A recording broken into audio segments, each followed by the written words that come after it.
It's not disputed that CO2 levels are a third higher today than before the Industrial Revolution, and will double and perhaps triple in the next 100 years. The real crux of the issue is how precisely this rapid rise will affect the Earth's climate, and whether those changes will be bad or good. The National Center for Atmospheric Research, NCAR, in Boulder, Colorado, is one of the world's top centers for climatology. Inside, there are scientists whose job is far harder than any weather forecaster. They must try to predict the climate a century into the future. So are you getting a stereo 3D Tom effect? Wigley is one of NCAR's climatologists. This one, I think it's 36 by 92. A climate model starts by trying to capture all the many factors, natural and human, which can affect or force the climate system, either trapping or reflecting energy. There are really three categories of factor that one has to consider. One is the influence of human activities, the buildup of carbon dioxide in the atmosphere and other greenhouse gases, and also the effect of sulfate aerosols.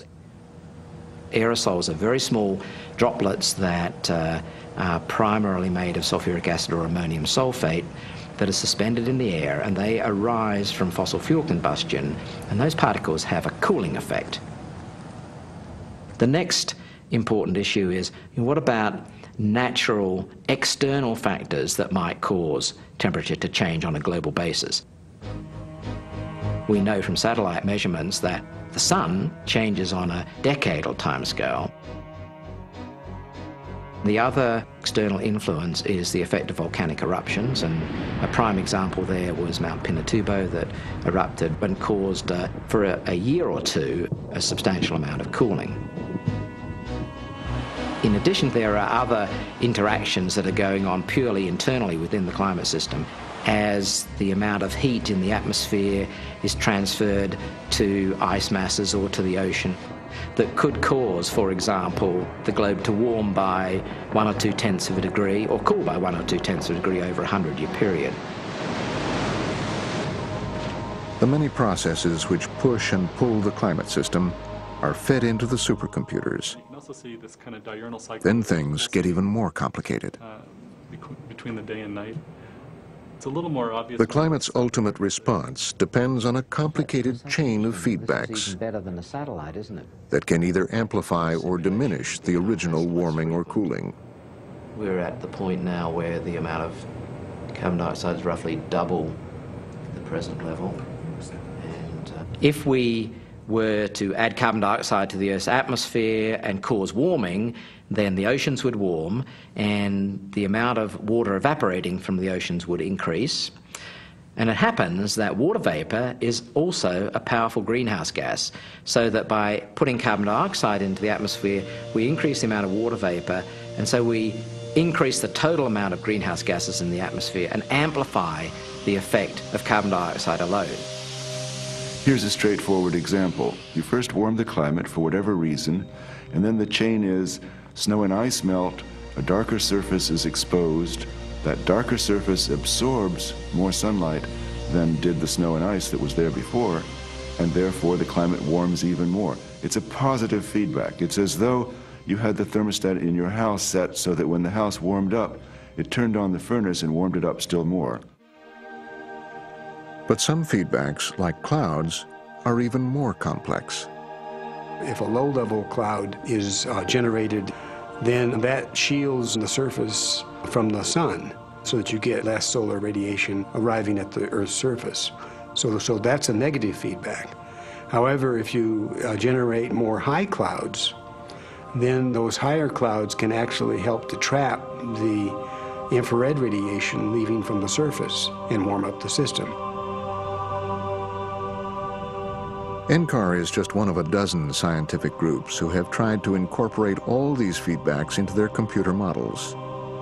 Under pressure from policymakers, they have tried to predict what will happen to the Earth's climate when CO2 doubles in the atmosphere. All the models predict the Earth will warm, but the wide range of predicted temperature increases has drawn criticism from greenhouse skeptics. These models are all produced by very competent people, excellent meteorologists, fantastic computers. Why do they not agree? Why do some models predict a warming for a doubling of CO2 of, let's say, 5 degrees centigrade, which is 8 degrees Fahrenheit, and why do other models predict something like 1 degree? The different predictions reflect real gaps in knowledge about the Earth's climate. If the water vapor and cloud feedbacks are strongly positive, as some modelers assert, then a huge change of up to 8 degrees Fahrenheit is to be expected. If this feedback is weak, as some skeptics argue, then a rise of only a degree or so will occur. If you didn't amplify what CO2 did with having water vapor and clouds go along with it, you'd only at most get a degree or so. With a doubling? With a doubling. And tripling would not do much more. And people have pretty much accepted this would not be a major change in the world as we know it. The computer models tell of possible futures, some scary, some less so. Which is true? Currently, there's no way to know. Computer models of climate are the most complicated, ingenious computer systems I've ever seen. I mean, they really are good. But in the end, you have to just face the fact that they are not going to be able to give you precise, certain answers. They're going to give you, we think this is what's going to happen, and here's the limits of error. And that's the uncertainty, and you have to choose. If the scientists are uncertain about the precise global temperature increases, they know even less about the specific effects the warming will produce. Of greatest concern is sea level rise caused by melting glaciers and thermal expansion of warmer water. Coastal areas from Venice to California would then be vulnerable. Off the coast of California during El Nino events, the sea level rises, and in the last El Nino event it was about 8 inches above the normal value, and what we saw was a lot of coastal erosion, houses toppling into the sea, and so that's sort of an indication as to what increases in sea level can do. We can adapt to a climate change as long as it occurs slowly enough. But if it occurs too rapidly, then it disrupts the assumptions that we've built into the way in which society works, whether we're planning agriculture, whether we're planning a building with its heating requirements, whether we're planning a dam. If such human-induced climate effects occur, rich nations may be able to adapt and build seawalls. But for some countries, this isn't an option, like the 1,200 low-lying Maldive Islands isolated in the Indian Ocean. All of these islands are totally flat. The average height above sea level is about 1 meter, and they are totally exposed to the sea.